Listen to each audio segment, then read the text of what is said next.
Hi guys, welcome to my channel. This is Emma Tutorials, and Emma Tutorials is all about helping students who are preparing for the exams on the use of English and on literature. Today we're going to talk about phrases. We're going to talk about different types of phrases, how to identify a phrase when you see one, and the different functions of the different types of phrases. So I encourage you to watch the video to the end. Make sure you click on the like button, share the video to your friends, and subscribe to the channel if you've not already subscribed. Now let's get to it.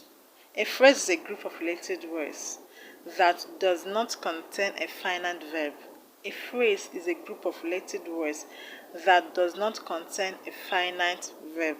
That is, a phrase is a group of words that does not contain an action word or a doing word, and as a result does not make a complete sense.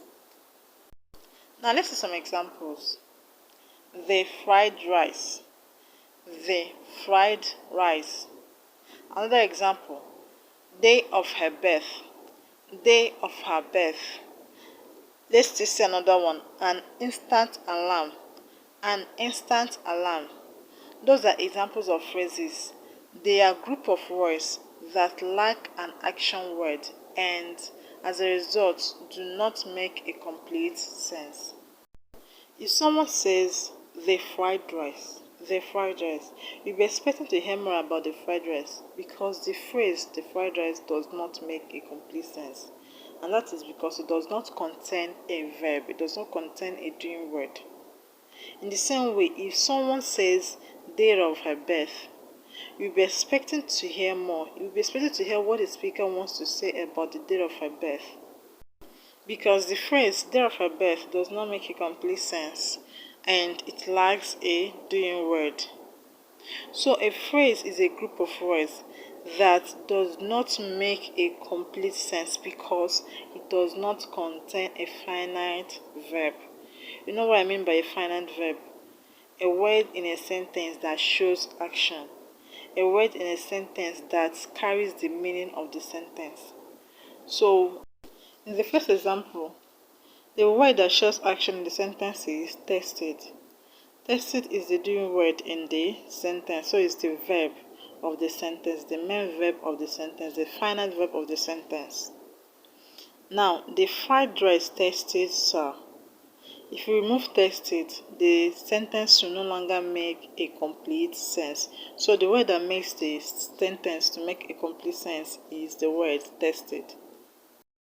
The second example, yesterday was the day of her birth. Yesterday was the day of her birth. The verb in the sentence is was. The verb in the sentence is was. So the underlined words do not contain a finite verb. The third example, he raised an instant alarm. He raised an instant alarm. The verb in the sentence is raised. The verb in the sentence is raised. So the underlined words do not contain a finite verb. In the first example, the fried rice, they is an article, a definite article. Fried is an adjective, rice is a noun. Now in the second one, they is a noun, of is a preposition, her is a pronoun, and birth is a noun. In the third one, an instant alarm, an is an indefinite article, instant is an adjective, alarm is a noun. So you now understand how to identify a phrase. You can see that none of the examples contains a finite verb, none of them contains a doing word. So whenever you see a group of words and the group of words does not make a complete sense to you, look at that group of words. If it does not contain a finite verb, it does not contain a doing word, then know that the group of words is a phrase. Now let's look at the different types of phrases that we have in the English language. We're going to start with the noun phrase. The noun phrase. As the name implies, it is a phrase that contains a noun. A noun phrase contains a noun. And the noun that is contained in a noun phrase is regarded as the head word. As the what? Head word of the phrase. So the head word is what makes a phrase a noun phrase. The noun that is contained in a noun phrase may have other words coming before it or after it, and all of those other words will be referring back to the noun. Now, let's take an example from 2016 past questions. 2016 past questions. The teacher raised an instant alarm and the neighbors came rushing to the scene. The teacher raised an instant alarm and the neighbors came rushing to the scene. The underlined words are an instant alarm, an instant alarm. Does it contain a noun or name of something? Does it contain a noun or name of something? Yes, it does. The word alarm, as used in the sentence, is a noun. Please note that the word alarm can be used in different ways. It can be used as a noun, it can be used as a verb. It depends on how it is being used in a sentence. Now, in this sentence, the word alarm is used as a noun. Is used as a noun. But when you say, I alarmed her of the impending danger, I alarmed her of the impending danger, it shows action. It shows what you did or what I did. I alarmed her of the impending danger. It shows what I did. So, in the second sentence, I alarmed her of the impending danger, the word alarm has been used as a verb. But in our example sentence, the word alarm has been used as a noun because it is the name of something that is being raised.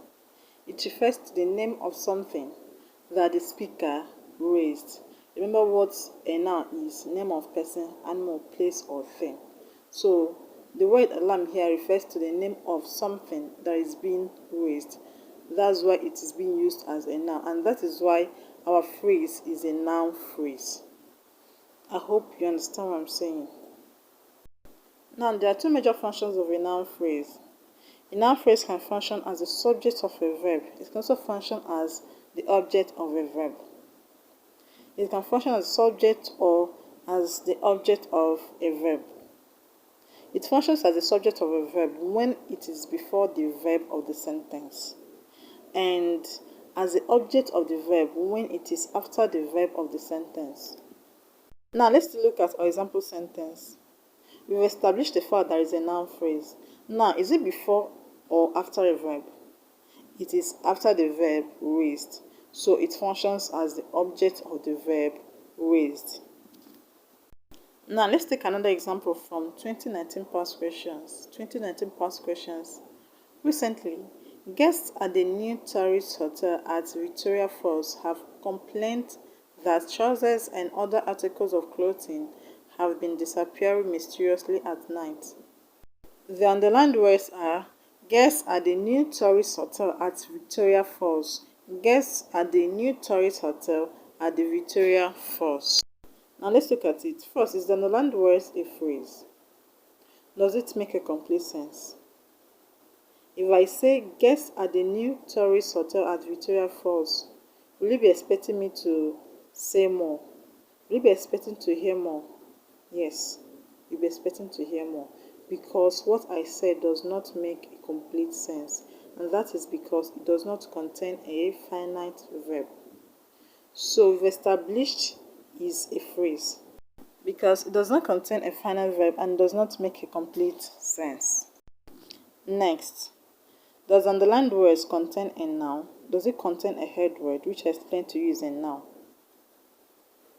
Does it contain a noun? Yes, it contains a noun. In fact, it contains more than one noun: guest and hotel. But the noun that is the head word is guest. The other noun is part of the other words that modify the noun guest. Now we've established is a noun phrase. Next, what is the function of the noun phrase? What is the function of the noun phrase? This particular noun phrase, what is the function?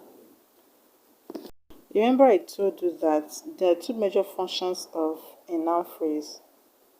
And what are they? They can function as the subject or the object of a verb. Subject or object of a verb. And when did I say it functions as the subject of a verb? When it comes before a verb. And when did I say it functions as the object of a verb. When it comes after the verb of the sentence. When it comes after the verb of the sentence. And does the underlined words come before or after the verb? Does it come before or after the verb of the sentence? It comes before the main verb of the sentence, complained. For that reason, the underlined words is a noun phrase functioning as the subject of the verb complained. So that is about the noun phrase. I hope you understood the lesson.